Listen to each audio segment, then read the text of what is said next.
Welcome, everyone. Thank you so much for spending your Saturday evening with us. My name is Bill Breen. I teach at Anoka Ramsey Community College, and I'm based on our Cambridge campus. And this is part of the Minnesota Writers Series. We do an event every year.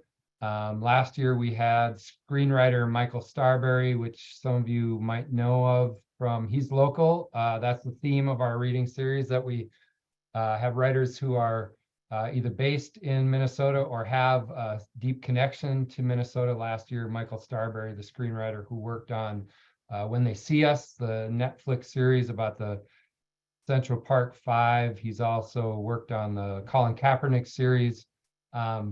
And we go back over 30 years. So that was just last year, but each year we bring a different author with that Minnesota connection or group of authors, as we've done tonight.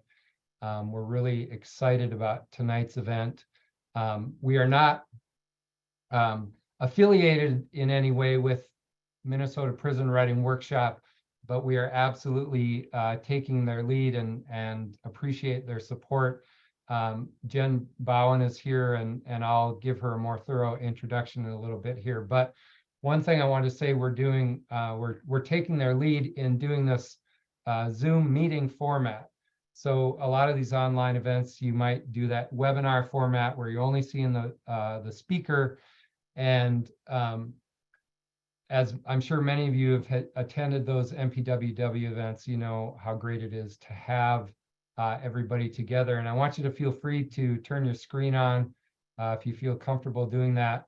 It's like we're in a big room together, but it also gives that, you know, that convenience that we can be in our own places, but we're gathering here tonight. I'm also, in addition to our writers, and again, I'm going to give all these people a proper introduction, but we have Antonia Williams with us, we have Kevin Reese with us, we have Barbara Currin, Miss B, with us, and we have Zeke Caligiuri with us tonight.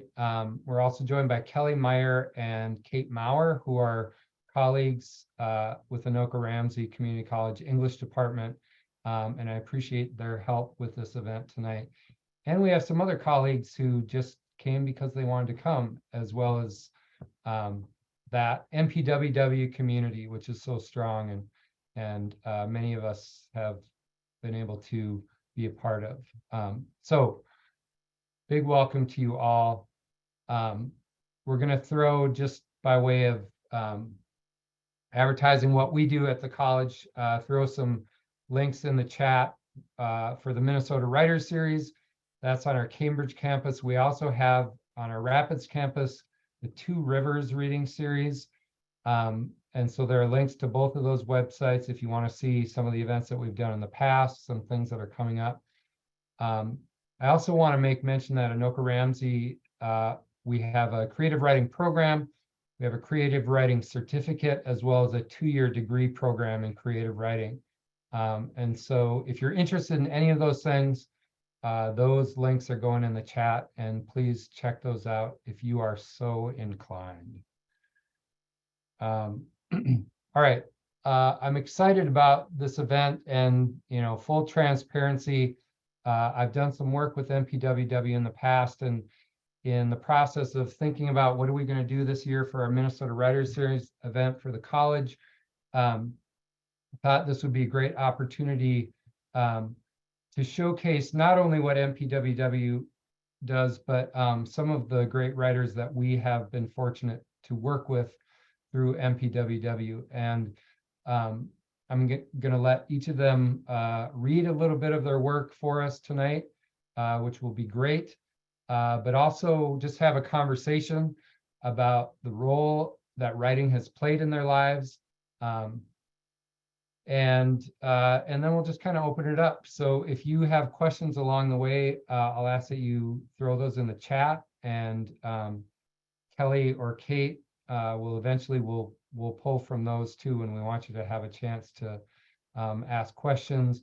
And by all means, share your comments, share your thoughts, your reactions through any of this. We welcome that. So I'm going to start, and I think I'll just go alphabetically by first name. So we'll start with Antonio. Um, and I'll give you an introduction to Antonio, and then Antonio, if you'd please read something for us, that would be fantastic. So Antonio Williams is a voice for the people who can't advocate for themselves and a story of hope. Incarcerated for 14 years, Williams found meaning in mentoring other Black men and organizing them to stand up for their rights, including leading a prison strike that got results. Williams triumphed over his circumstances and now empowers formerly incarcerated Black and Brown people to help themselves and others by connecting them to resources and offering personal and leadership development, healing opportunities, and political education to fight for legislation like restoring voting rights. Within the social justice movement, he wants to help create a space where people do not have to choose between fighting for their continued liberation and economic viability. He wants to inspire and help people to heal and rebuild their lives. Thank you for being here and welcome, Antonio. Thank you, Bill. Thank everyone for showing up. Thank you, Jen, for always, tapping me in for these things. And it's a pleasure to be called first in a long time. Usually Antonio Williams, I go last, so in everything. So pleasure to go first this time. This piece I'm going to read is a short fiction piece. It's actually, you can find it in the 2018 Prison Writing Awards anthology called The Named and the Nameless. It was awarded the Fielding A. Dawson Prize back in 2018. It's called Rusted. It all started when she began preparing dinner. Not the spaghetti her husband wanted, but a dish she enjoyed making. If she could do nothing else right, cooking she nailed. The chicken was baked perfectly. She took it out at precisely the right intervals to pour a mixture of its own juices and butter over it to create that crunchy skin and succulent flavor Richard loved. She made mashed potatoes from whole russets and left the skins on, adding garlic and chives, salt and butter. The broccoli was made almost as an afterthought because Richard didn't care too much for vegetables. Nevertheless, it wasn't overcooked, and the cheddar cheese sauce she bathed it in made it delicious. When Richard's friends came over for dinner, they gave her praise on how good the meal was, told her they hadn't had a meal this satisfying in many years. They joked with Richard, telling him he was a very lucky man to have a wife who cooked this well, not noticing that he barely touched the food on his plate, and when he did, his knife cut into the chicken a little harder than needed. His words of gratitude were curt, his friends probably taking it as modesty, but Michelle saw the dissatisfaction like a cloud of gnats hovering above his head. His smile didn't reach both sides of his mouth, and when he looked Michelle's way, the contemptible glare was clearly visible through the slightest squint of his eyes. And he mentioned spaghetti more than once.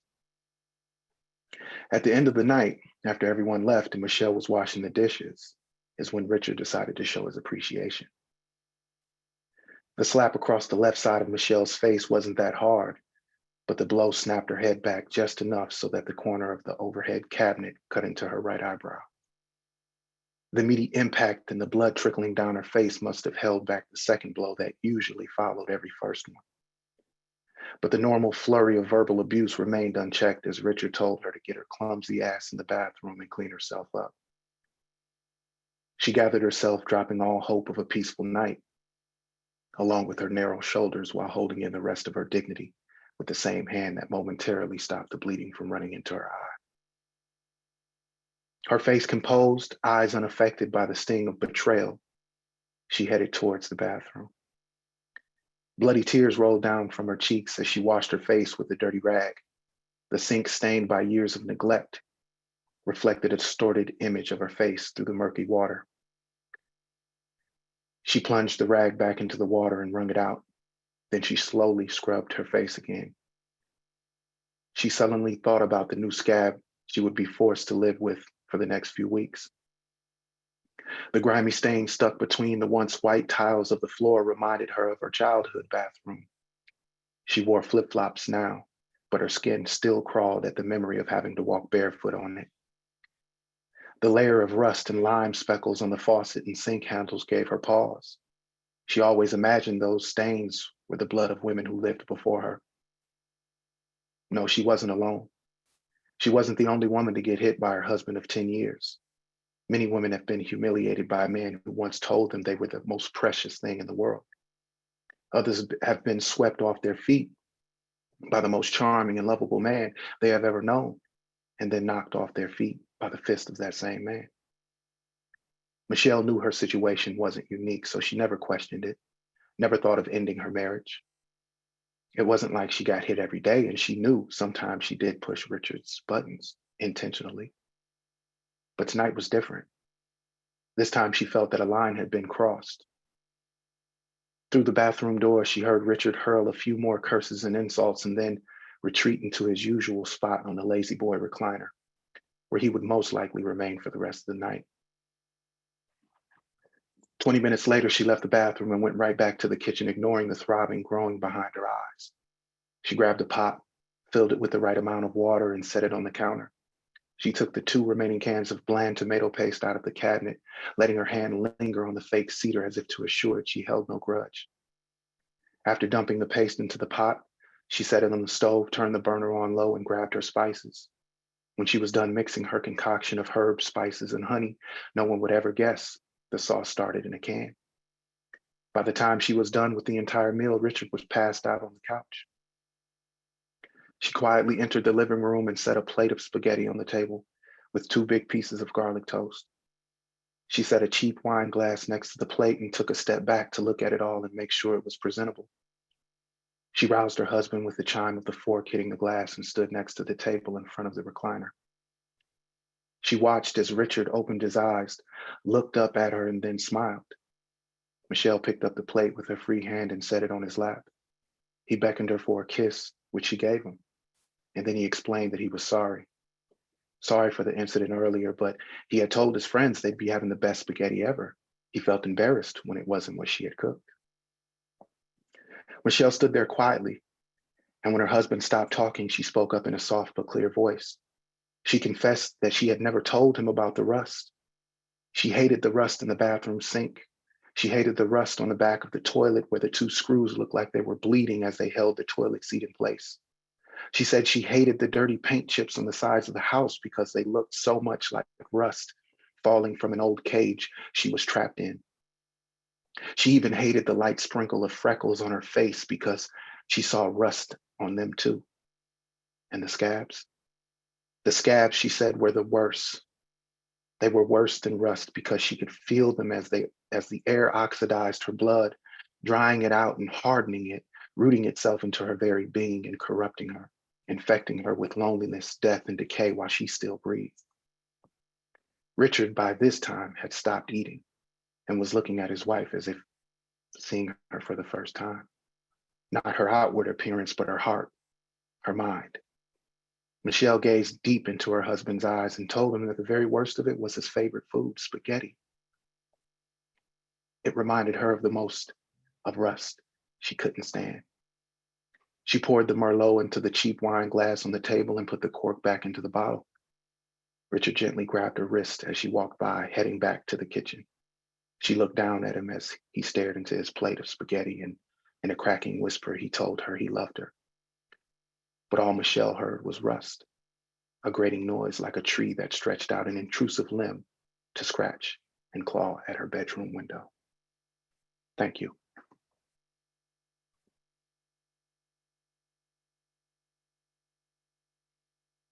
Wow. Thank you, Antonio. Thank you. I want to again encourage you to share your comments in the chat, and we're going to definitely hear more from Antonio about one of the things I want to ask everyone on this panel is when they started writing, when they caught that bug, when they started to latch on to language. And obviously there's a theme to this reading that this is a significant experience that each of our writers on this panel have gone through. But I want to start before that when we talk about that and definitely talk about the present and all the things that they're doing. You'll hear from the bios, just some really amazing work that they're all doing right now, as writers, as people who have important causes. So I want, we'll get to all that, but it's so great to hear your work, Antonio. Thank you. Next, we're going to go to Barbara Currin, Miss B. And this is the bio that, I mean, they're all good, but I've been anxious to share this one with you. Barbara Currin, a 60-year-old LPN, is a proud granny of 6. She is the mother of a mother who mothered children left to suffer the unnatural loss of both parents. Barbara was culturally raised in the forgotten corners of Tennessee in the dehumanizing time of segregated Jim Crow. Distorted core beliefs, generational curses of misunderstood pain, misbeliefs, lies, fear, and racism were rooted in her from an early age. A forced journey, not of her own choosing, where liberty for all, choice and free will was not for free. She was strong-armed to obey her parents' customized path and adjust to the unjust of knowing that her thoughts were neither appreciated nor considered equal, heard, or acknowledged. She hungered for the knowledge denied her parents as she understood their destructive upbringing. A 2-parent house, still she wasn't parented. Succeeding was to awaken, and success was to breathe. Obstacles and struggles weren't expectations, but the norm to colored skin. The absence of a parent is a devastating, unnatural loss to a child's well-being, mental health, daily life, outlook, their future, and community. She is honored to gift her time and her testimony to help young people of color. MySandy.org is a life passion of hers. Absolutely nothing else can compare. Life as a motherless child will affect every facet of one's life and surroundings. MySandy.org is a nonprofit organization founded on the unnatural loss of her daughter to assist motherless children to understand and overcome PTSD, support, accept, and thrive with what has happened to their life, and teach how to take control of what is to happen within their life going forward. MySandy.org is here to ensure and extend the same opportunities to a motherless child as to a mothered child. Barbara's greatest accomplishments have been life challenges, where they have blessed her with wisdom to implement and share. Please welcome Miss B. Thank you. I love poetry and I love writing short stories. I have 2 pieces that I love so much. Both pieces I wrote while I was inside. First, I'm going to start with the one I wrote to my mom because I was told I had so many reasons to hate her. But I wanted to write about all the reasons I had to love her. So this is what I wrote her for Mother's Day. And it could be for any mother on any day. Mother's recognition. Though every day is a Mother's Day, today, Mother, is your recognition day. And though your every thought is filled with me, please know that on every day I am fulfilled by you. I recognize you on this special day for all your do's and all your don'ts that closely molds me into all your wants. From that movement of conception to your moment of exception, you sheltered the seed of my creation.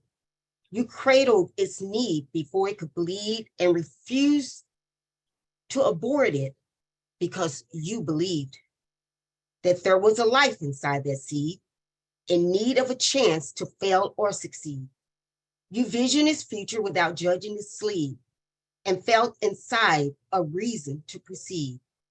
I survived from your blood and put you at risk. Still, you graced me with love and all that above. You expanded your plan to meet my demands, and without consideration, you shun your appreciation. And though the odds were against you, with tough times ahead, without family support, community, and dad, you committed to a growth to both feed and lead, and avoided doubtful folks that refused to believe that this seed only need was a mother to believe. Mom, it was your support and support that marked the day of my start. Never wonder nor guess why I love you the most. That was from my mom. Thank you. And my next one, it's called Between Those Prison Cell Walls.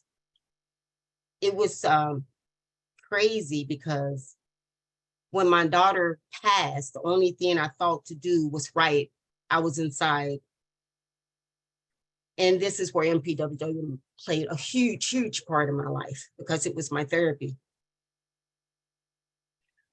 Rumbling cries with random screams, hell within as I crumbled inside. Tears of torn with tears unwarned, invaded my space and covered my face. My eyes crouched over, swelling to blindness as I sweep at the sight of that blameless light. Still, nothing felt normal in this moment of mine. Tears down my throat like a floating boat, distastefully sinking, then stuck in my throat.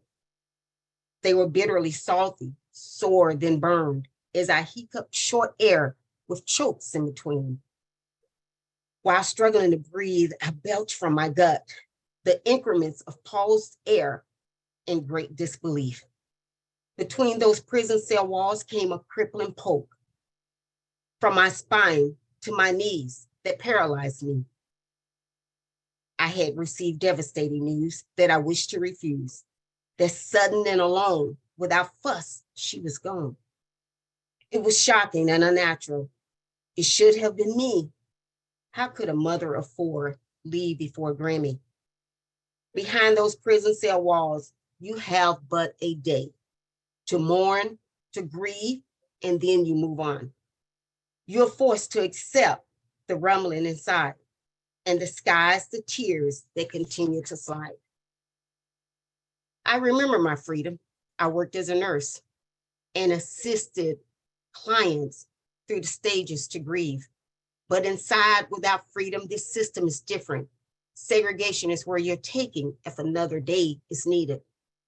Unbearably, I shut, but then I stood as they whispered and debated to segregate me. My mind rants were rapid, my spirit was numb, but not once I questioned my right to grieve. For me, it was simple, such an unnatural loss. But for them, I was a threat to harm or self-harm. I was a mother of a mother who mothered 4 children, now the mother and grandmother of an absent mother's children. I wanted a hug, just a simple touch to support the realness of this nightmare of mine. But this facility has a punishment for touch. So I hugged myself to quiet myself with no other option but to buckle and grieve. My head to both knees, I held myself tight, completely and empty, confusingly light. I crawled to my knees and whispered in a roar and surrendered to a corner and balled in a ball. In that bathroom stall between those prison cell walls, I was careful not to shout, careful not to scream, because in prison, segregation is where you're taken to grieve. I roared whispers to God, please take me, please. Don't dare tease me in a life with such grief and disbelief. I vomit, pure pain, with truth in between. This unnatural loss felt so real. Was it really for me? This nightmare is real. Will I ever awake? Or should I stay in this space to claim it our space? Thank you.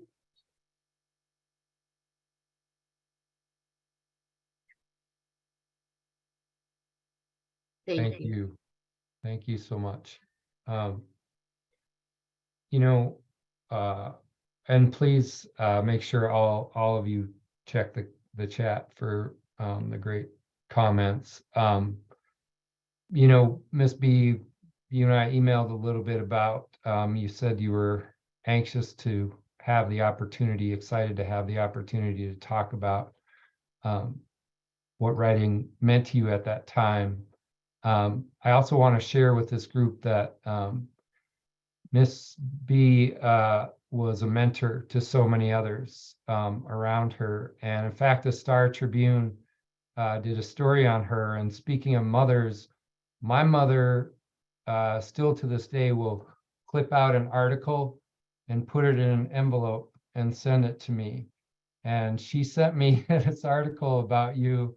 And she said, you know this woman, this looks like, you know, what you all do with MPWW. And I said, that's Miss B. So that was a great moment. But yeah, you all can check that out. A nice profile on some of not only what you experienced, but what you gave to others during that time. All right, I want to move on to Mr. Kevin Reese.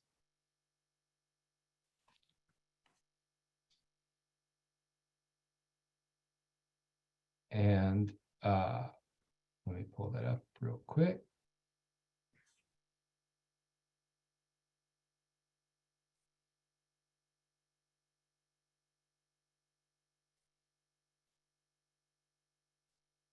All right. Kevin Reese, after his encounter with the judicial system, Kevin's eyes were open to the inadequacies of injustice that permeate that system. As a result, his life's mission is to rectify the detrimental effects of mass incarceration. One of the main ways he accomplishes this is by serving as former director of criminal justice at Voices for Racial Justice for over 6 years, and as founder of Until We Are All Free. Gifted with the talents of influential authorship and movement building, he became a recipient of the 2018 AWP Intro Journals Project for Poetry, published in the Hayden Ferry Review.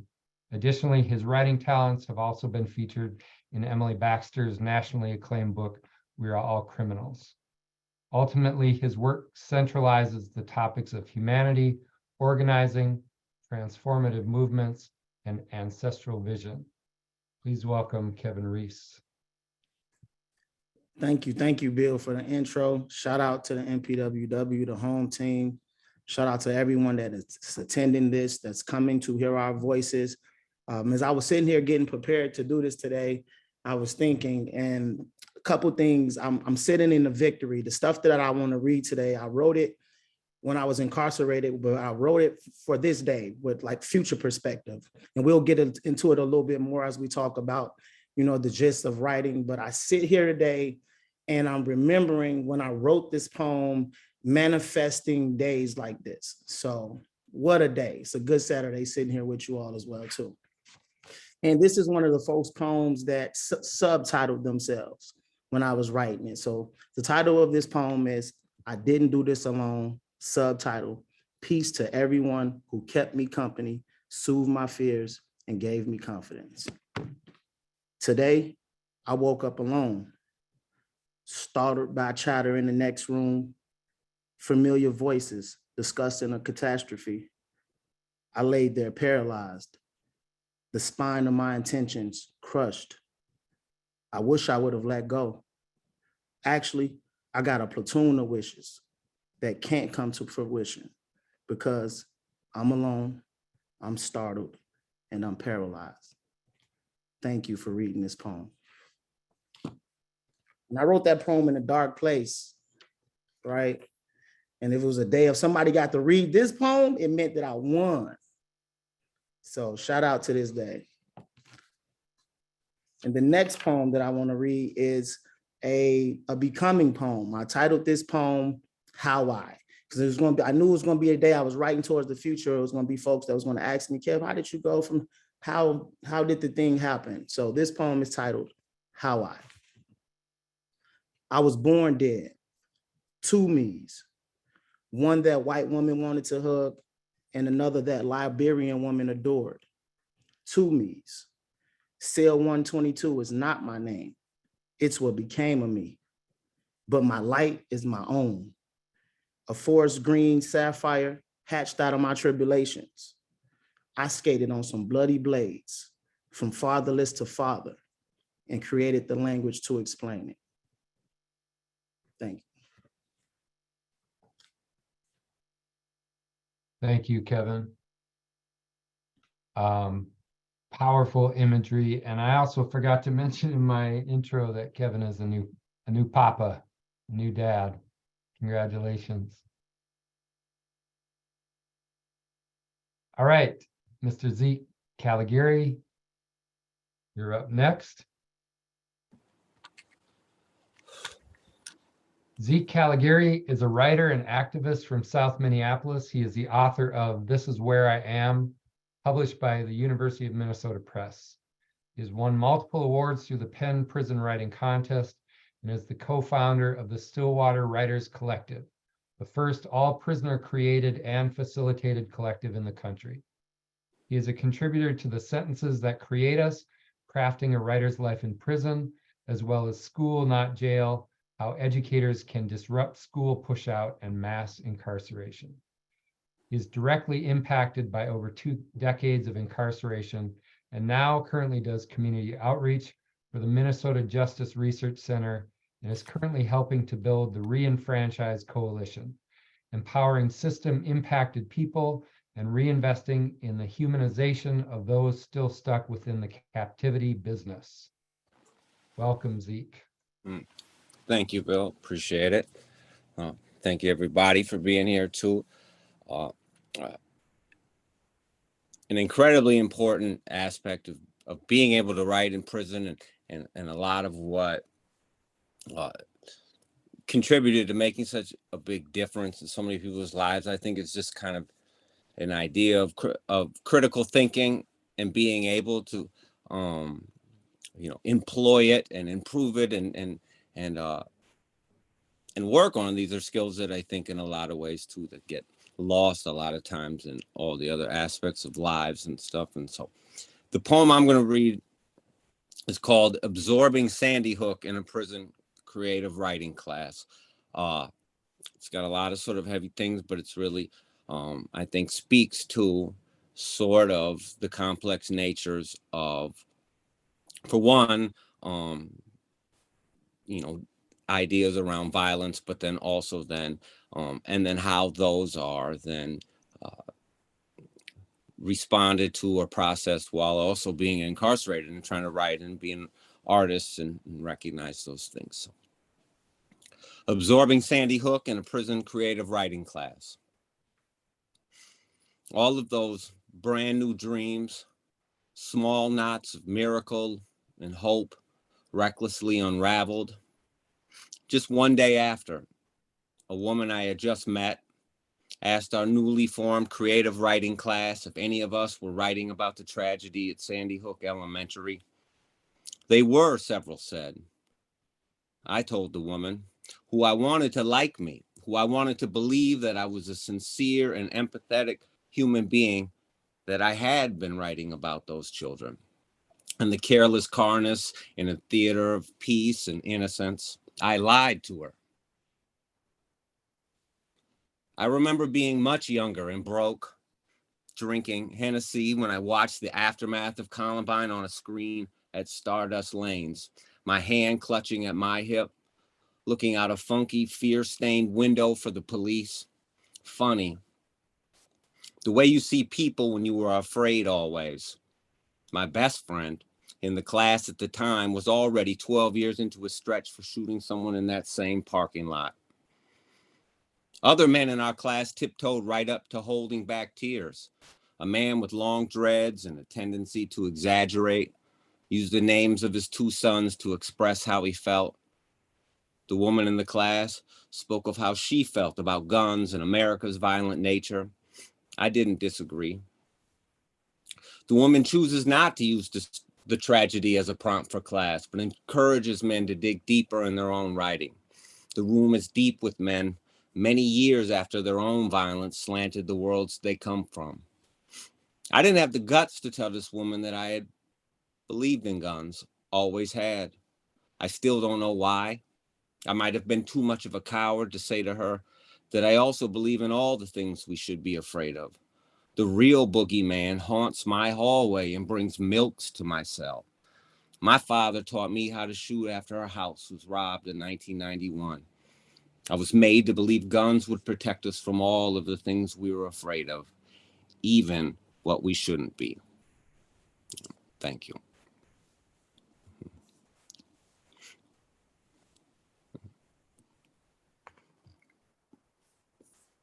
Thank you, Zeke.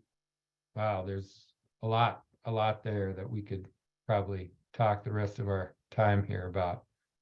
Thank you.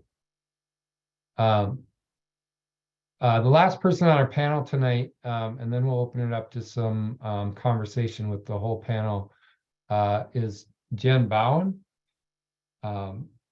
Jen spent her formative years in rural West Texas and her adult years in the Midwest. A writer, arts instructor, editor, and single mother of sons, Jen is the founding director of Minnesota Prison Writing Workshop, MPWW.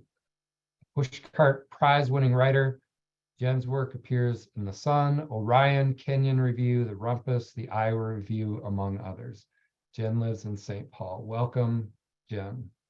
Thanks for being here with us. Hey, everybody. Thank you, Bill, for having us here tonight. And thank you, Antonio, Ms. B, Kevin, and Zeke for sharing your work through the little Zoom squares. Like we're back in the COVID days again. I guess we technically have not left the COVID days. So anyway, I trust this audience because I admitted to you that I am a native of rural West Texas. And so that means I trust that you're not going to be a judgmental group.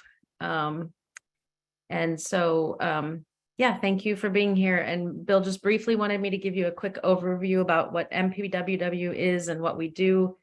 And I think by now you've probably figured that out because you've seen some really incredible writers reading really, really incredible work that I think we don't hear enough of.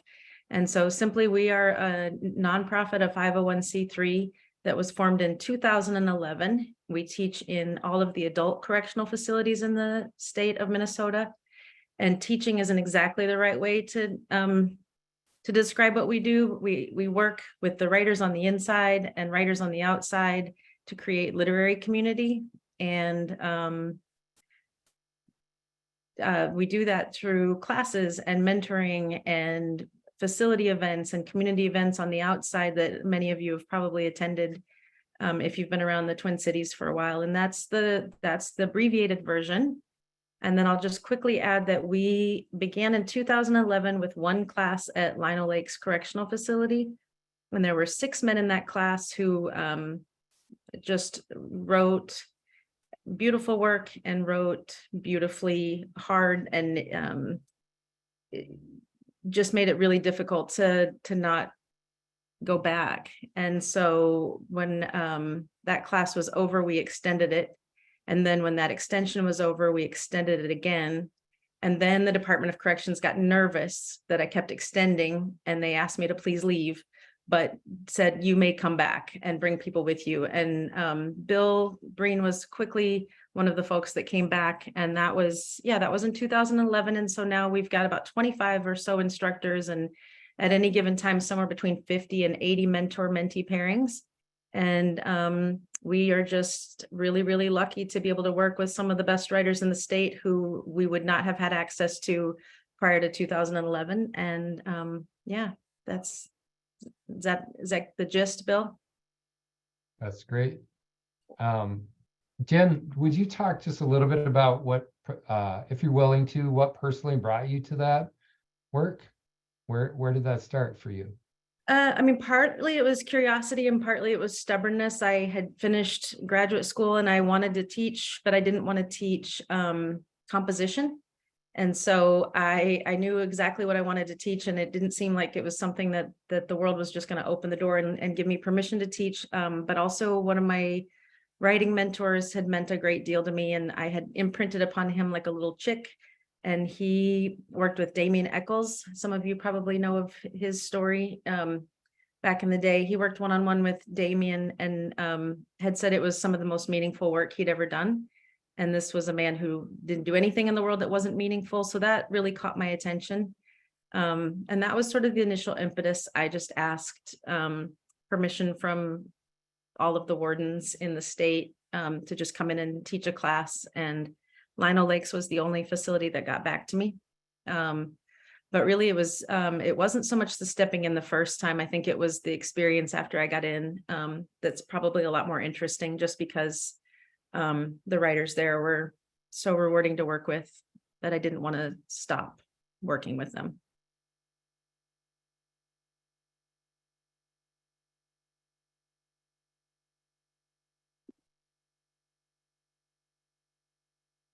Thanks for that, Jen.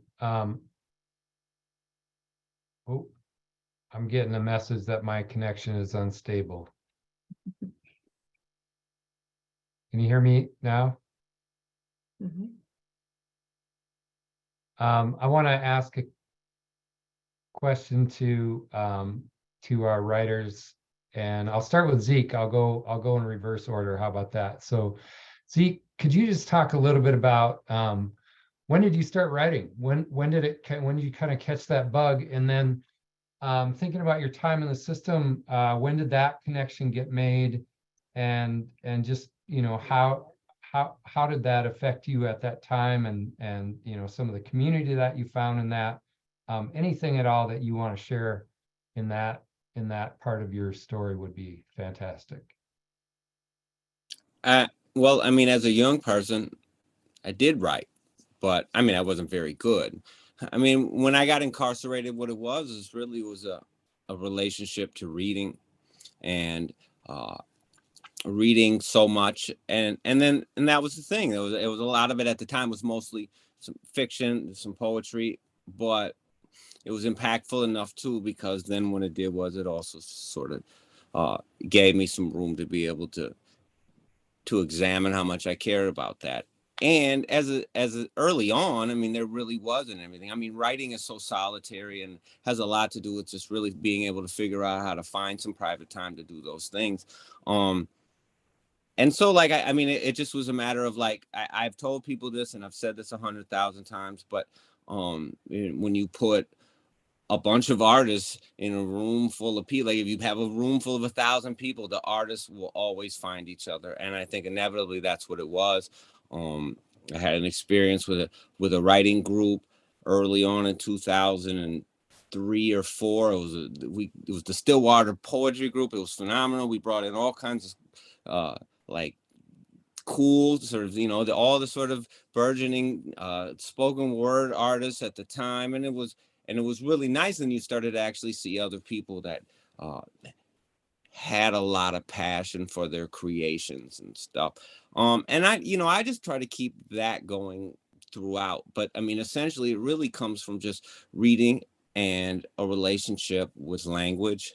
And I think that's, we all come to we all have a certain relationship to it, and we all come to it in different ways. And just part of mine was just the negotiation between reading and also trying to figure out a world that really had not produced the end results that I had really hoped for, that the people that I cared most about expected in any of our lives. So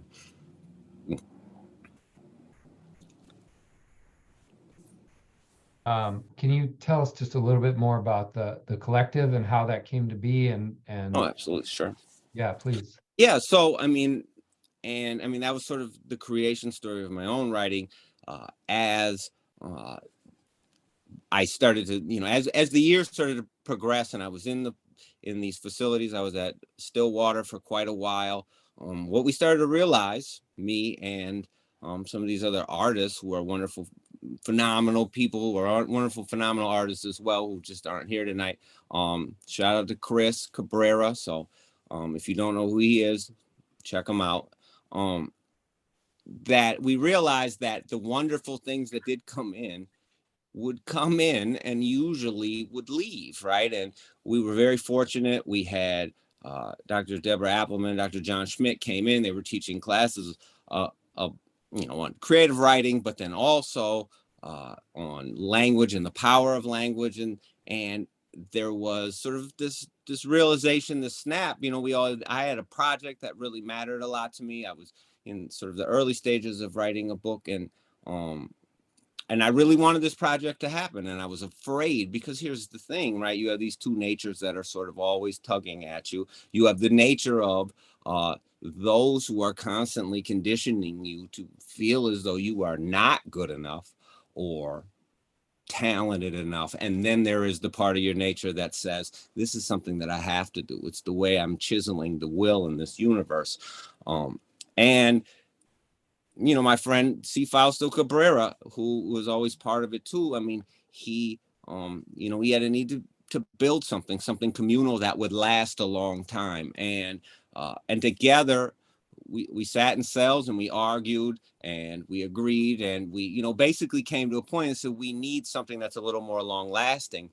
And so the idea was to build a collective that we could run, because what we understood about people who came in is they came in with good intentions, but inevitably they would either go away, usually not by choice, but usually because of the restrictions of these places. Inevitably, these things would grow up too large for them to sustain themselves. And so we knew we needed something so that when people did come, that we would be ready, that people would have work, and that we would be able to demonstrate that we had some value, right? Which in the long run proved itself to be a good bet.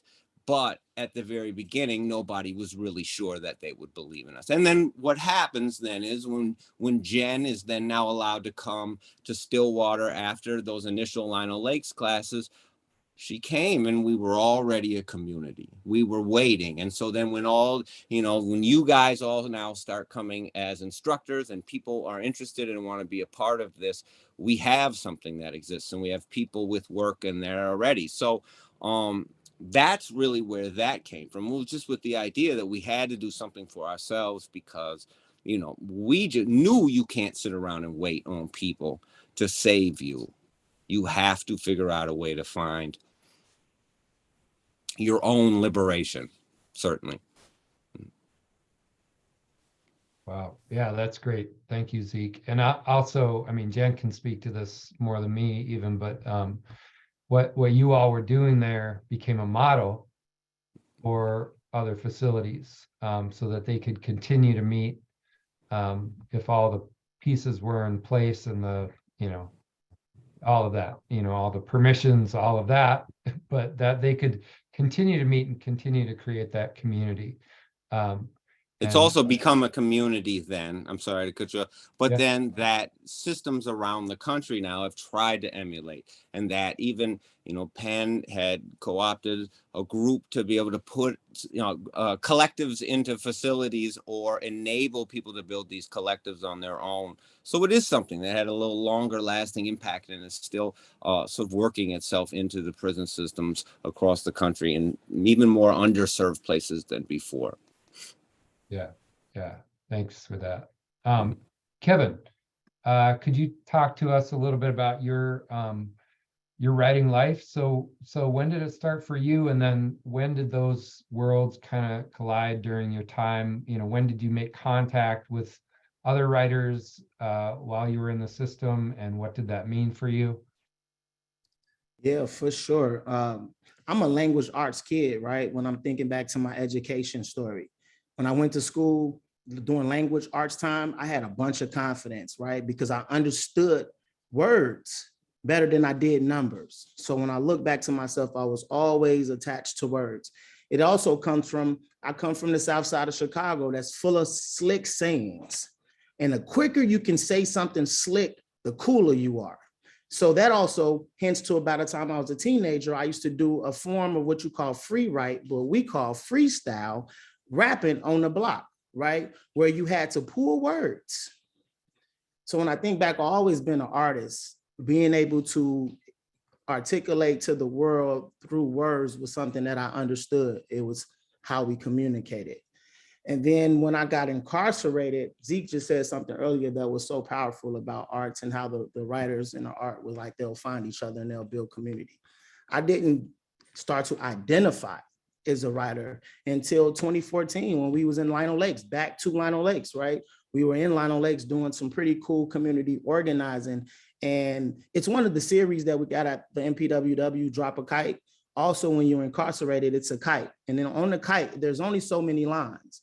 And you have to articulate this pain or this hurt or this grievance or this thing that you need on these lines. And what you get conditioned to do is the shorter and the sweeter and the more concise you can say what you're looking for, the closer you're going to get to a response. It's really tricky language. So in prison, you're like taught to like have to do that thing in order to get what you need, right? Language is really powerful. But in 2014, when we was doing community organizing, it was other writers. It was my brother Zeke that, you know, we was having a conversation and we was talking about all the things, the world. And it was another peer of mine, a brother of mine that said, Kev, you know, you're a writer, right? And it like shifted something. I'll never forget the day we were sitting in the Q building, IFI, Lino Lakes. And I remember that. And then the MPWW is too, what, you know, this origin story that they were talking about in 2011. And fast forward in 2014, there was an MPWW that existed, that when it was time for it to say, Kev, let's try this writing thing. And when we came there, it was also a part of the organizing that we were doing, because we was, you know, one of the things we used to talk about was transforming a whole human being. We used to talk about how we were whole human beings. And one of the ways we would demonstrate that was through the power of writing and being able to write our own history. Because when you're in prison, you want to go against what is saying on paper. You want to write your own history and what we call tell our story. But what we were doing was saying we need to write our own history, because guess what? We all come from families. We are all actually remarkable human beings who the thing that got us here is not the thing that's going to define us. So it was important. It was something that we stressed, and we had groups about with other incarcerated men about the importance of being able to tell your own story. And one of the ways that you would do that was through writing, because you would have the solitude that Zeke had talked about earlier to actually say the thing, right? Because there's not a lot of spaces in the world where you can actually say the thing. That's why I took to poetry, because you can say what you want to say. That's the only language that I'm able to find that I can speak in this thing that my spirit feels. It's the reason why I'm connected to poetry. And so you have other people that's walking around feeling the same way. They feel something, but they don't know how to say it. So they're walking around as a human being who don't feel seen, heard, or respected, or connected to the human family in no type of way. And writing was one of the things that brought us closer to the human family. And if you fast forward that, through that space, now there was a time where the writing had to stay there, the community had to stay there, and no, don't have community, a literary community outside of here. So if you go from 2014 to 2023 now, and how much a part of being a writer is just my identity and community, hell, my family identifies me as a writer. This is very new. We are living in new times when we're talking about seeing things shift in community and families. It's a known to my great auntie and them up in St. Cloud, who's read my poem with my grandmother in it about her sister. And she's even called her great nephew and told me how much she liked my writing. And that boy, Reese, know he can write, right? And that's been one of the things that also has transcended that space, and how much the MPWW toned up until we are all free, MNJRC, like the list can go on and on and on of the ways in which we demonstrate that we're whole human beings, and writing is just one of them. That's so powerful.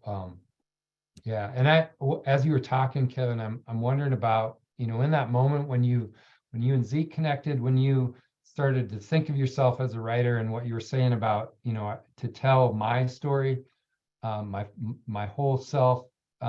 What did you notice happening to yourself, like kind of your well-being, your attitude as you're looking at where you are? How did things start to shift for you as a result of that? I started to believe in magic because I started to manifest things. I started to write poems like I read here today that I was saying, I don't know what the hell I'm talking about, but I'm going to manifest the day I was writing to my future self. I started creating worlds that I had never lived in. I had started creating truths that I was going to make true, because I was like writing them down, stamping them down, and creating universes. So For me, it would be that when I seen the magic of it, it actually changed my life. I seen things that before wasn't possible be possible. And I live in that reality. And writing was one of the tools that helped me get there for sure. Wow. Wow. Thanks. Thank you for sharing that. Miss B.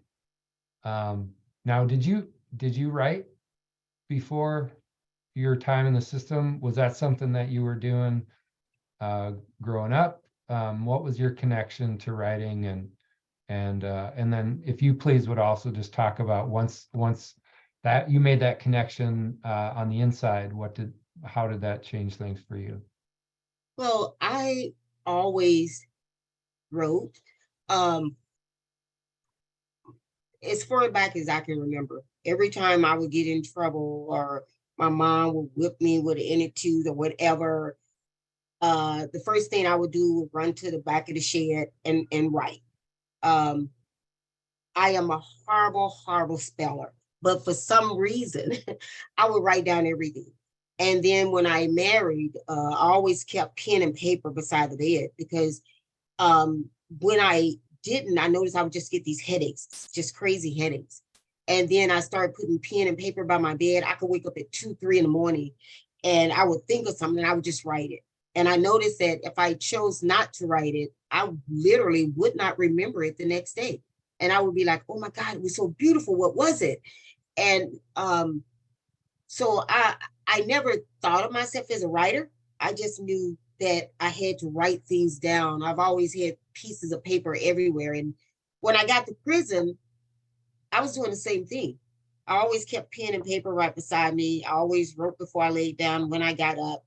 And anytime you saw me in the yard or no matter what, I had pen and paper. I never thought I was a writer, but I would write all kind of poems and stuff for people. One day I was in the common area inside, and this person came and said, excuse me. She said, I see you're always writing.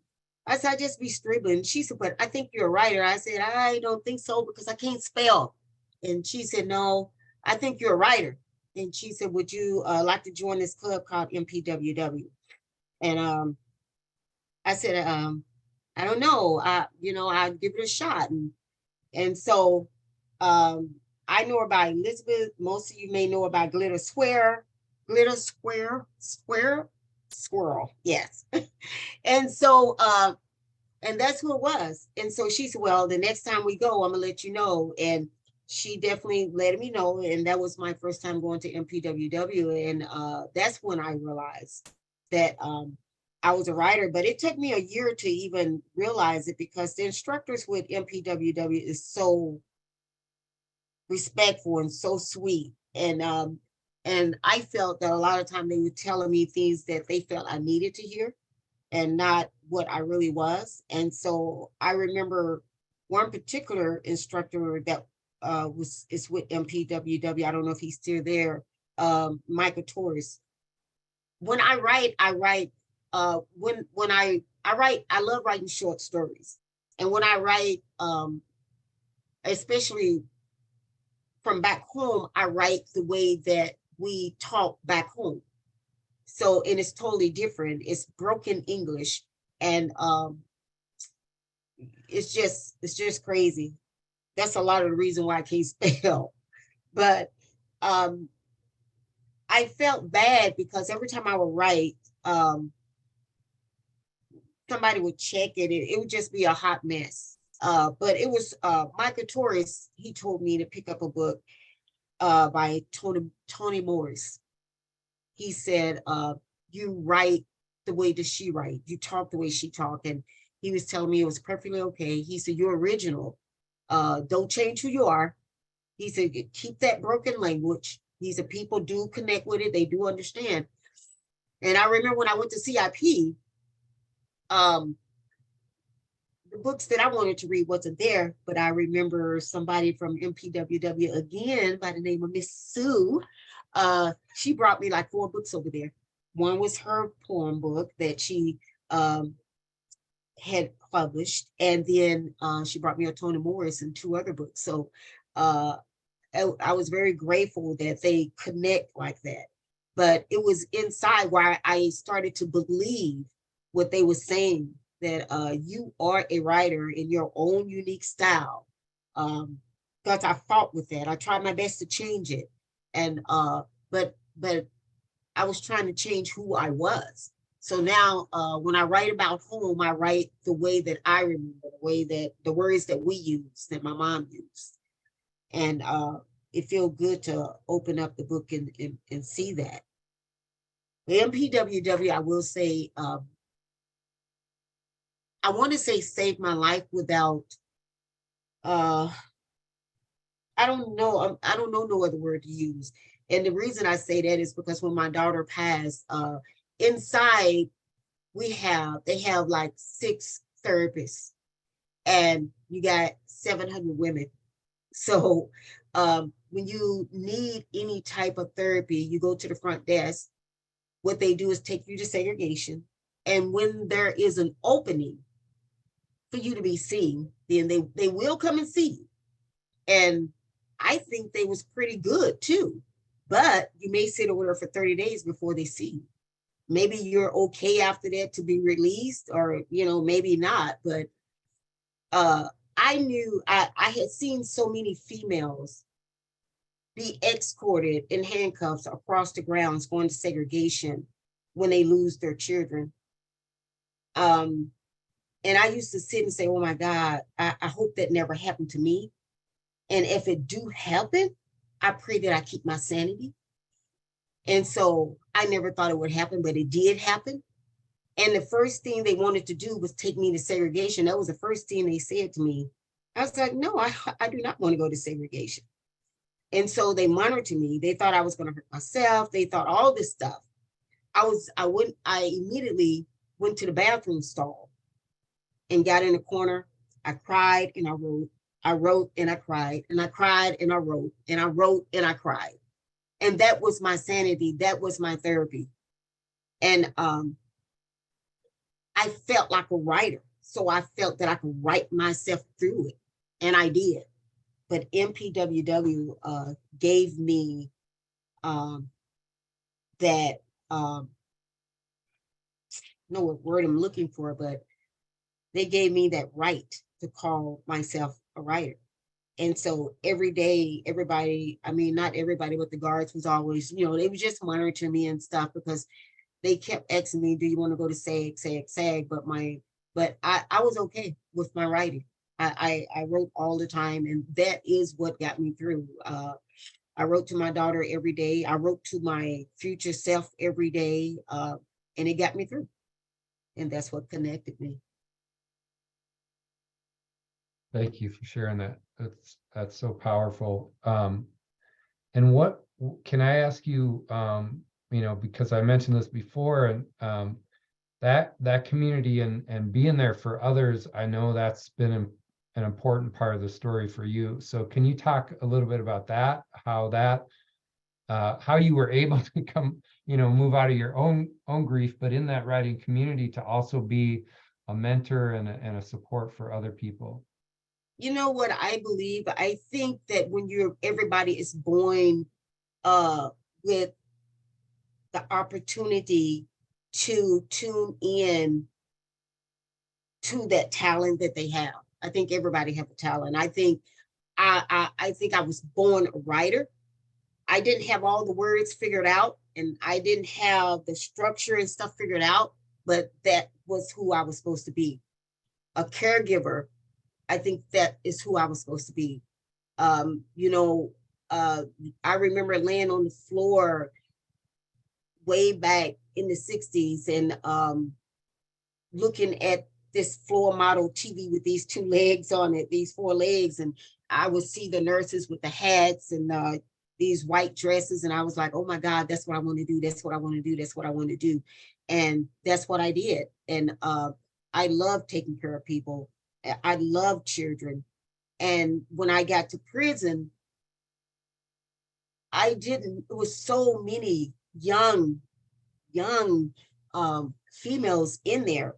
And when they tell you their story, you could tell that it was their story was created for them. It wasn't something they was born to. It was created because of so much that was left out of their lives. Maybe a father, maybe a mother, or maybe somebody came into their life and just took total advantage of their, because they were so naive and they hadn't been taught certain things. And so I knew that listening was extremely important, extremely important. And it was just one of the things. I became a mentor of Anthony, which was the parenting unit. And then I became a mentor. The warden picked 6 people to be mentors to the whole facility. And we had to go around, and every month, twice a month, we would have to go around and speak at these facilities. Anya Lobi was one of them. I know most of you know her.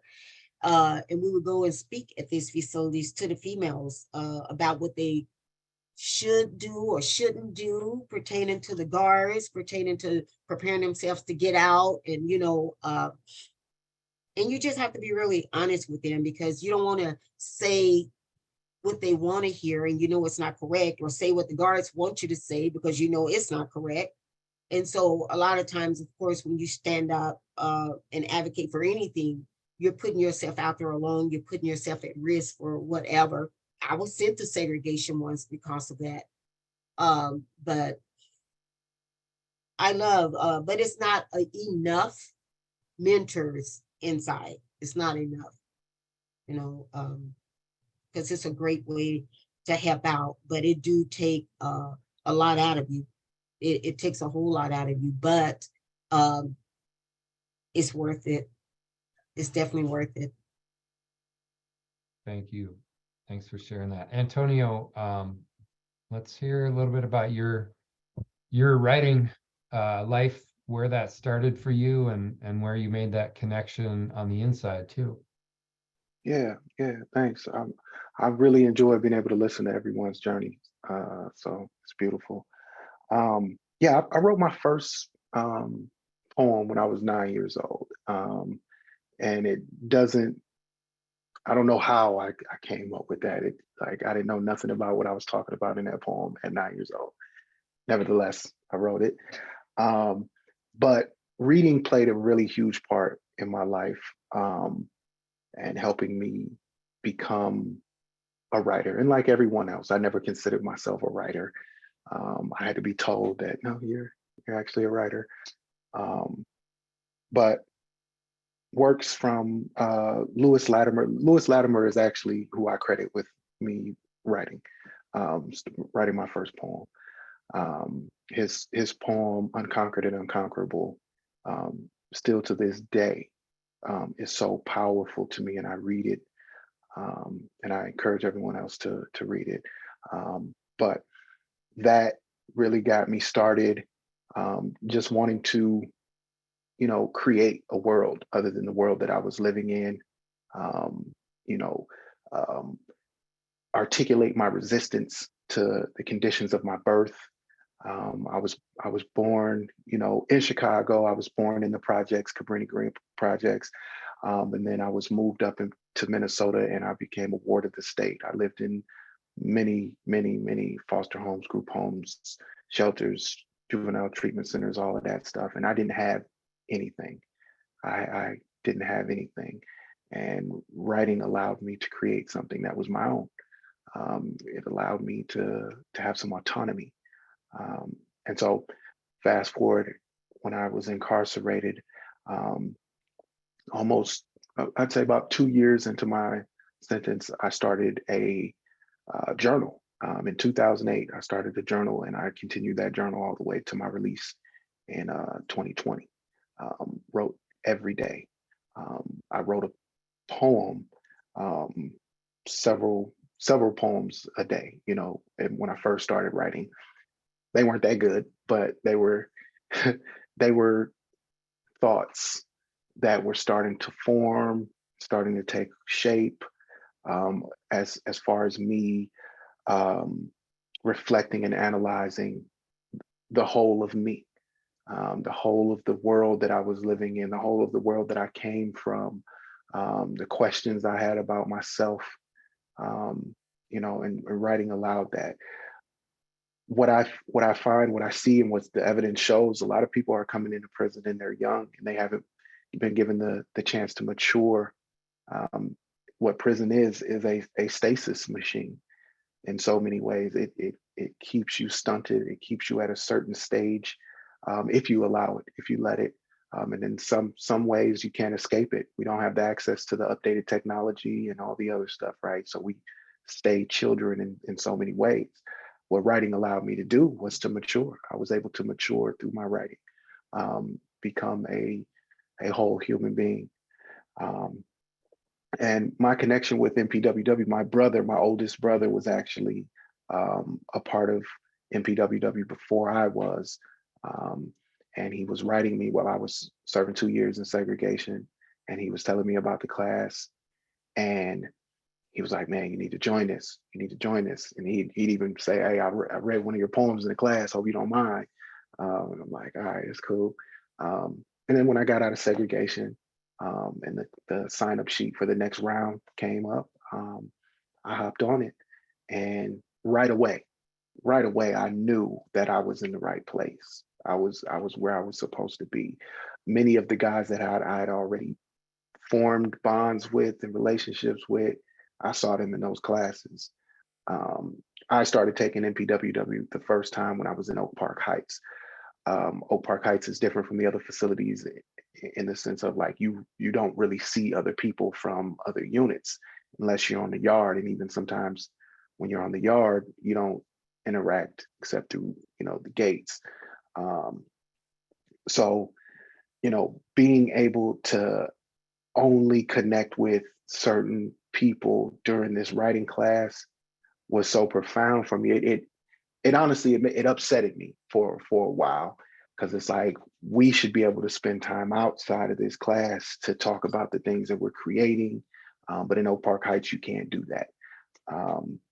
But there was a particular class where all of the classes were so good. I'm gonna just shout out MKD, Mary, Jen,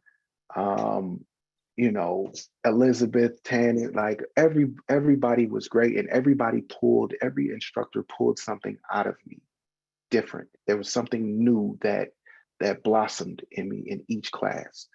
Each class resulted in a new piece that I had never thought I could be able to write before. Elizabeth Tannen is actually the person who told me, actually, you know what, you're writing an editorial. That's an editorial. You should go get that published, and got it published. So like MPWW for me was a lifeline. It was something that came into my life, I was exposed to, and it gave me hope. It gave me a tool it was a life raft. I was in an ocean, and many of us in there were in an ocean. We're drowning. We're looking for that hug, that somebody to say you're important, that somebody to say, what you have to say is valuable and relevant. MPWW was the only space where I truly felt that when I was incarcerated. And I mean that. I mean the only space. The letters I wrote to people outside didn't even have that impact for me. The letters I received, it was the feedback from my mentor, my writing mentor, that fed me. It was the banter I had with MKD in the class. It was the after the class conversations I had with my brothers in the living units that like kept me alive. So like I can't say it. I could talk forever about what MPWW and what writing means and does for me. But now the type of writing, and I don't know, you may be asking this later, but the writing I do now is kind of is different, but kind of in the same lane. I write scripts, I write grants, and I'm now being able to take time and write things that are more back to my roots of like the creative, imaginative stuff. But I'll never leave writing alone. Writing will always be a part of my life. Yeah, thank you. Yeah, and we can talk about that. What are you all doing now? And I do want to, Jen, I want to ask you, for MPWW, obviously there's this place that the organization, the teachers could plug in. But what do you, I'm not even sure how to phrase this question, but as we hear everybody's story, how does an organization come in and honor and respect the full lives of the people that they come in contact with in the classroom, and still provide, because I imagine there's this temptation for organizations to come in as this kind of savior complex, and MPWW has done such a remarkable job of putting students at the center. And so I don't know if I can just kind of throw that to you and see if you have any thoughts to share about how did you do that? How did you come with the right attitude, I think, to put the students at the center? Because we all have benefited from that. And I mean, we all of us, the audience, those who have been involved, and certainly the students themselves. Yeah. Thank you for saying that. I don't think it's anything I did. I think, Zeke talked about the collectives, and I mentioned a little bit about that first class. I think if you set aside the acronym, the name of the org, and just think of us as a group of people, the group of people we've been working with have set the tone pretty much from the beginning to let us know what they needed and how they wanted to work in community with us. And so, I think all credit goes to them. I try to tell education staff all the time, because I really, really mean it. It works very, very well when you let the community members on the inside be a part of helping us set programming and start new classes and form communities the way that we've intermittently been able to do at different facilities, the way it certainly worked at Stillwater when the Stillwater Writers Collective was thriving and had, it still is, but it's, culturally everything changes. They are the reason that, well, this is really complicated to try to explain, because we tend to think of MPWW as the organization that goes in, but really it's just, we are all the same community. And what is really apparent is that the community on the inside sets the culture. They have created the culture. They've created the norms. They've literally created the class list sometimes, because they live on the units, and they know, we don't, they know. And so, yeah, I think credit for the culture goes to the community members who are living on the inside, and who pretty patiently and graciously and respectfully help us figure out how to do it. Over and over and over and over and over again. Yeah. And also when it shifts, the culture shifts. We don't know how to handle every shift, but they do, because they've lived it for 7, 10, 12, 20, 30 years. And so really, I would say lob that question to any of the other 4 on the thing, and they'll tell you what they told us, and that's what we did. To the extent that we've done a lot right, it's been from following their lead. Yeah, thanks. I was going to throw that to everyone else too, and see if you wanted to just talk a little bit about what that was like for you to try to cultivate that community, and also maybe this opens a can of worms, but I mean that whole, working with the education department and trying to advocate for yourselves to sustain that community. Does anybody want to share anything about that part of that experience? I certainly can. I certainly can.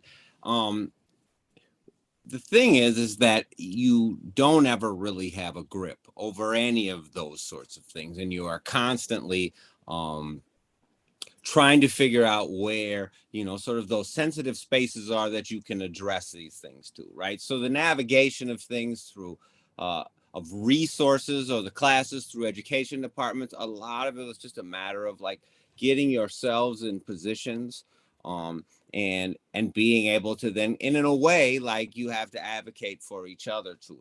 It's a much more that's a complicated part to have to deal with. But I would say when they came, they asked, they said, well, what do you guys need? And I mean, we said we want events, we said a mentorship program, we said classes. And I think it also needs to be said because Jen is incredibly humble and sometimes way too modest when it comes to this, is that it's because you guys on that end were the people you were. You were that kind, you were that talented and capable, so that when we start throwing out things that we believe we need, because you have to realize we were very much in a very sheltered space where we don't necessarily know all of this. And if you don't have connection to that community already, you don't know how it always necessarily works. So we had said, this is what we believe we need, but ultimately what we needed was the community, period. We needed a literary community. We needed people that believed in a lot of the same things that we believed in around our own art, because they were passionate themselves. And so it was picking up the lead, but it was also then the volley back then to our court was to see if like a community this broad and this mostly disconnected, you know, our entire lives are disconnected in different silos, whether it be by institutions or units or even the individual sort of catacombs of our own cells. We are ultimately a divided community. And would this community be able to band together behind the ideas of their own art and their work, and then be able to like produce? And what we have seen then is this wonderful production of work over, you know, many years. I mean, you see the Pen America they had to change their rules because every year they got overwhelmed with winners from the state of Minnesota. And there's a reason. It's because good people came in and brought wonderful things, and people who were trying to be better embraced it.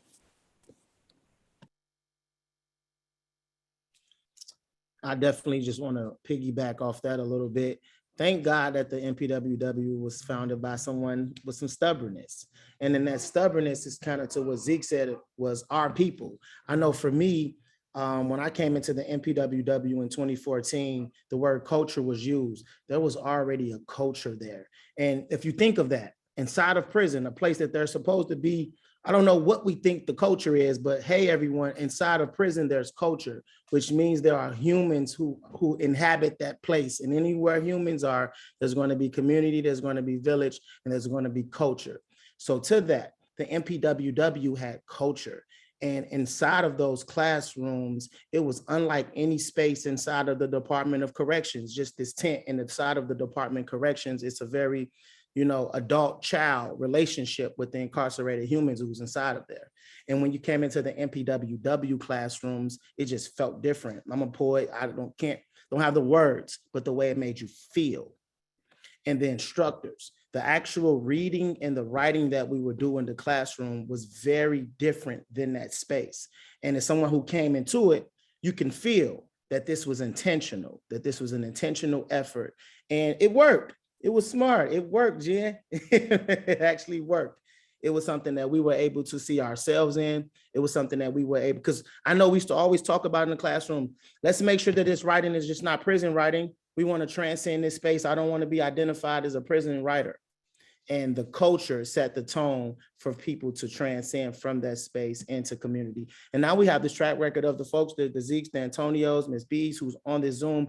We have our incarcerated artists who's behind us, who's saying they can't wait to like take some of these seats, right? Me, Zeke, Antonio, Ms. B, and we like, yes, we can't wait for some of them to take it. Shout out Zeke, shout out to Chris, shout out Jeff Young. The list can go on and on. I would tell some of our incarcerated folks, if we end, shout out some of our folks who are not here.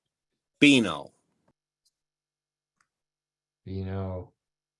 Yeah, and I would just like to say, as far as another reason, I think that MPWW works, definitely why it worked for me was when I was on Inside. It's like they met me where I was. I remember when I first went to class and how I used to always tell Elizabeth that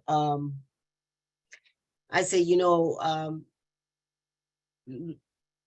House is always getting these awards. I want an award. I want an award. And she said, but you have to understand that Louise have been doing this like 3-4 years ahead of you. And you need to put in the work just like she did, And so I started working on trying to do the things. I mean, it was crazy because working Monday through Friday, 7 to 3, like a regular job, but only getting 50 cents or $2 an hour. And then when you get, you have so much limited time, but you have to carve out that time. And I know that MPW was like, and with limited funds, you need to buy your writing utensils and stuff. And MPW was always like, what do you need? Do you need pencils? You need pens? You need paper? And they supplied all that. You never had to ask twice. Upon my release, I know MPWW reached out again, and they was like, "Hey, we want you to keep writing. What do you need? A laptop."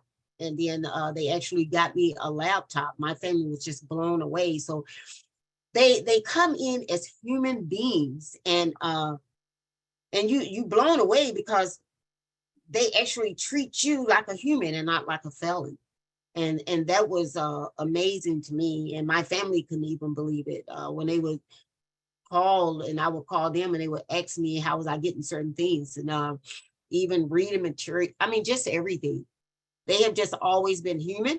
And yeah, I thank you so much too for your stubbornness, Miss Jen. You changed a lot of people's lives. You truly have. And she's stealthy about it too, because she's always smiling while she's stubborn, and you don't know what's happening. This is not the Gen Zoom.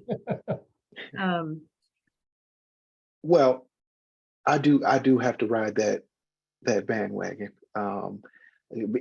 I think all the great ones are so humble.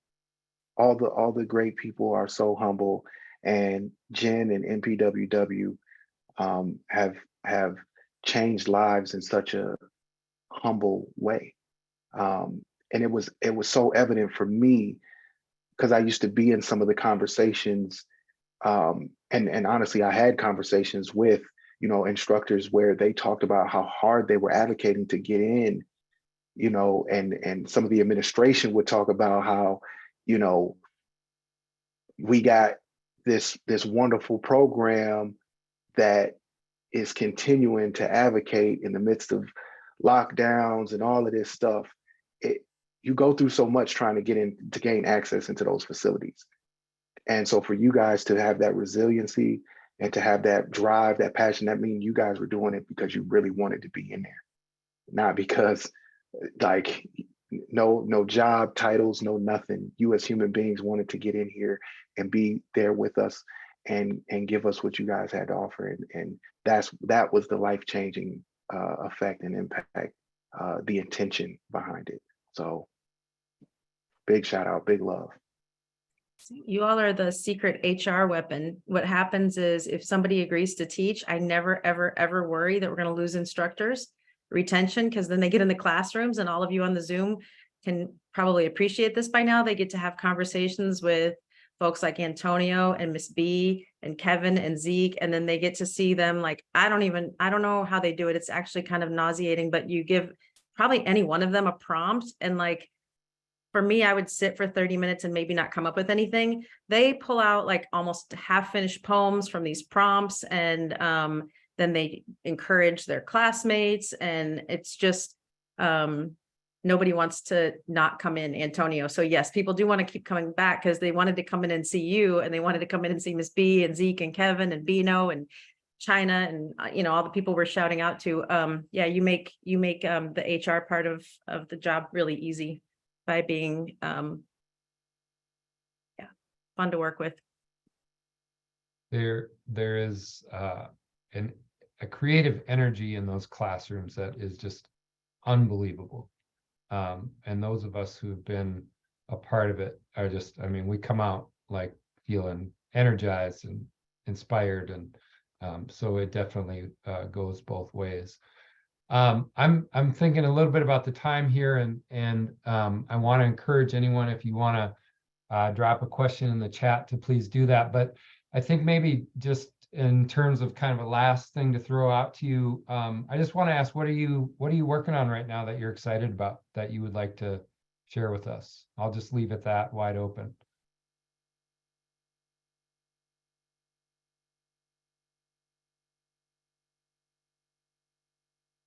For myself, for the last 2 weeks, I've been trying to complete something that I started inside, that actually Miss Sue had read some of it when I was inside. It's about a chicken, but it's a true story about a chicken. So it's a short story. So I'm trying to complete that. I'm just finding the time, but now I have found the time, and I'm really excited about it. I love the story. I'm probably being biased, but I'm really excited about completing that.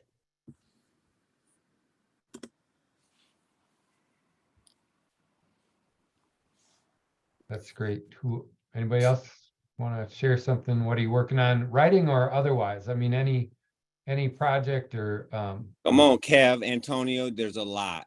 Right, yeah, I know. Well, right. I'm working on being a girl dad. I got a 5-day-old daughter. I don't know what's about to happen. I'm working on that.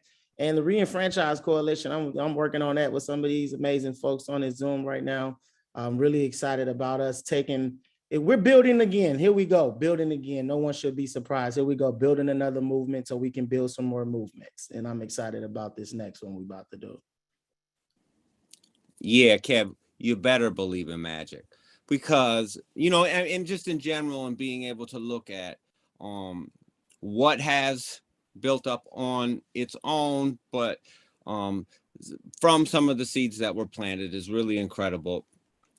He mentioned something about the Reenfranchise Coalition, which is really just the strength of all the different partners and justice impacted folks who are out here doing work. A lot of times that's in a political realm, it may be in an artistic realm, but we're trying to empower those folks as people are coming out and saying, this is how you can make sort of your dream into reality, in a sense, to understanding people's needs around ideas of wellness and around financial security and a lot of this stuff. Antonio, Kevin, so many of our friends, so many of our people, it's a very natural thing.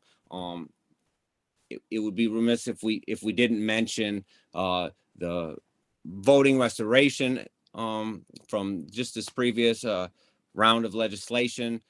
A lot of us did a lot of work on that, and so, you know, these are victories that took a lot of years, but they are definitely really significant, and that we are moving into a space where folks in prison can be much more empowered to be able to do the things they need to do, and at the same time, when they come out, know that there are avenues and conduit there in place, and that's what we're working on. Well, I wanted to talk about mind.org, that it's not actually up and running yet, but it is based on my daughter. Her name is Sandy, mysandy.org, and also my grandchildren, just watching to see how they was displaced throughout the system. And it's just not just, it is an organization that is going to intervene when there's a lost parent or a parent that's incarcerated, to make sure that that missing mom or that missing dad, to make sure to kind of put their minds at ease that the rent will still get paid, the children will still have their birthdays and family pictures and food on the table. We want to make sure that education maintain the forefront, and if that child and that parent had a tight bond, we want to make sure that they get up there to see that parent, if we can get therapy and get everybody to agree. So yeah, that's what I'm working on as far as the babies.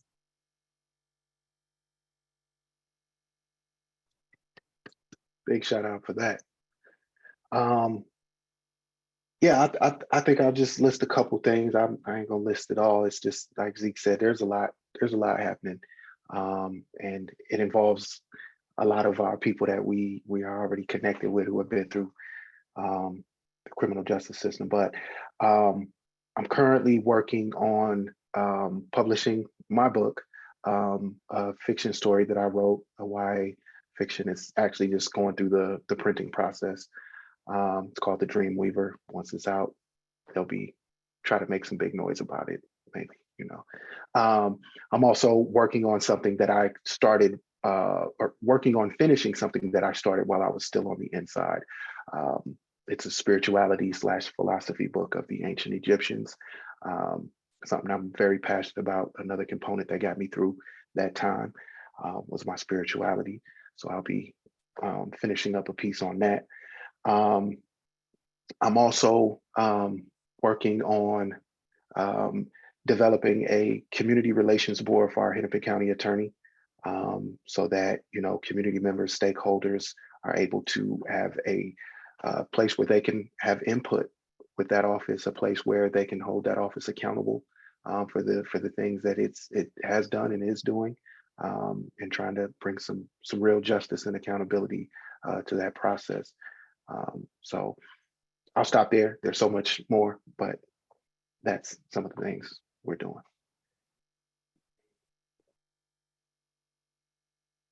Thank you all. I'm not seeing any questions in the chat, so I think we'll just wrap this up. But I want to thank you all so much for sharing your stories and for sharing the good work that you're doing and for telling the story of lives impacted by incarceration.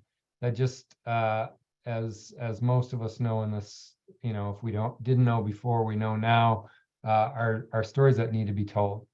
And I thank you on behalf of Anoka Ramsey Community College.